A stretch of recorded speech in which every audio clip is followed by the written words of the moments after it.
Okay, so let's jump right into this. We're going to talk about a very specific number in your savings account that does something pretty amazing. It's not just about feeling secure with your money. It's about literally rewiring your brain and upgrading its entire operating system. Now, this is the idea that really hooked me. See, most of us think about saving money in a straight line, like more is just, well, more. But that's not how our brains work. Hitting a certain amount of savings doesn't just make you feel a little better, it fundamentally changes the whole game. So we're going to look at that exact tipping point, the moment where money stops being just a shield you use to defend against emergencies and turns into a weapon you can use to go on offense and build the life you actually want. But first, before we get to the good stuff, we have to talk about the before state. And this is a place that I think many of us know way too well. That constant buzzing anxiety of living without a real financial cushion. Think of it like this. Your brain is running on survival software. When you're in this mode, your mind isn't looking for ways to grow or for new opportunities. Nope, it's just constantly scanning the horizon for the next disaster.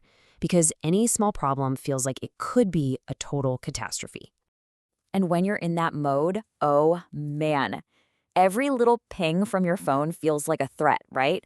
A text from your bank, an unexpected email. Each one gives you that little jolt of fear. You immediately think, is this another bill I forgot about? An overdraft notice? And this isn't just in your head. It's biological. That little orange light flicks on in your car, and it's not just an annoyance. It triggers a very real physical stress response. Your body literally gets flooded with cortisol, the stress hormone. And here's the craziest part. Your nervous system can't tell the difference between a $1,000 car repair bill and a tiger hiding in the bushes. To your ancient primal brain, it treats both as a life or death threat. And living in that state of constant alert has real, tangible consequences. You end up putting groceries on a high-interest credit card because you have no other choice. You stay in a toxic job that is crushing your soul because you simply can't afford to miss a single paycheck. Having no buffer means you have no options, and having no options means you have no power.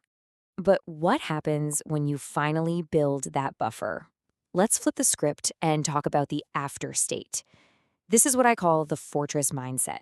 It's the point where you finally give your nervous system permission to stand down. And this slide, wow, this lays out the transformation perfectly.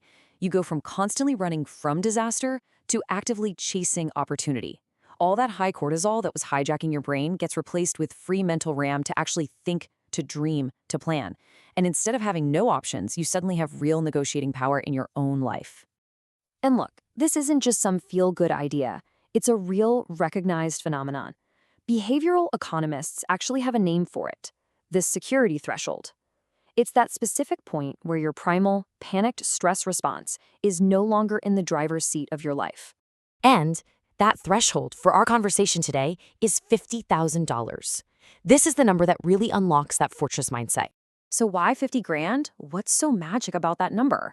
Well, let's do some really simple math. If you've got $50,000 sitting in a high-yield savings account earning around 5% interest, that money is now generating about $2,500 a year, all by itself. Broken down, that's over $200 every single month. Now, that's not going to make you rich, but the psychological impact is absolutely massive. Just think about what that means. That's your car insurance, covered. Or your phone bill and your internet bill, paid for, forever. Your money has basically hired a tiny employee that works for you 24/7 to pay for a piece of your life. And that frees up your actual income for other things. And this right here, this is the ultimate mindset shift. You are no longer just trading your time for money for the entire year. You've effectively bought back a month of your life.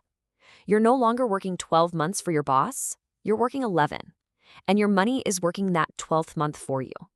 You've stopped thinking like just a consumer and started thinking like an owner.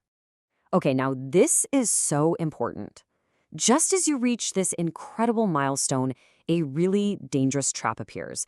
And honestly, this is where so many people stumble and fall. The second you hit that goal, you feel rich. And that feeling, it's powerful. Your brain immediately starts telling you, you've earned a reward. Go on, you deserve it.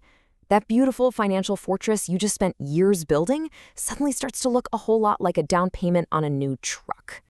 But here's the hard truth. The fortress isn't the reward to be spent. It's the foundation you build the rest of your life on.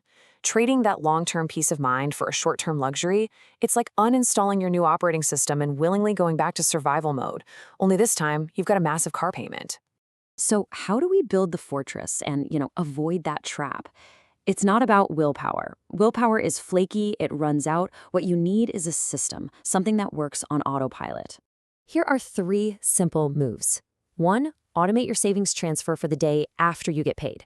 Move the money before your brain even sees it and gets any ideas. 2, for any extra money, like a bonus or a raise, use the 24-hour rule. Just let it sit for a day. Let that emotional urge to spend it cool off. And 3, do a necessity audit. Get your core living expenses, your rent, your food, your utilities, under 60% of your take-home pay. That gap you create, that is the fuel for your fortress. So the most important thing to remember is this. $50,000 isn't really the finish line, it's the starting line. It's the moment your entire financial life shifts from this constant, nervous, defensive crouch into a confident, powerful, offensive stance. So let's end with this, a quick gut check. If you got an email tomorrow that your job was gone, what would your immediate, deep down reaction be? Would it be sheer panic? Or would you calmly take a deep breath, open your laptop, and start planning your next move? Your honest answer to that question tells you everything about which operating system you're running on right now.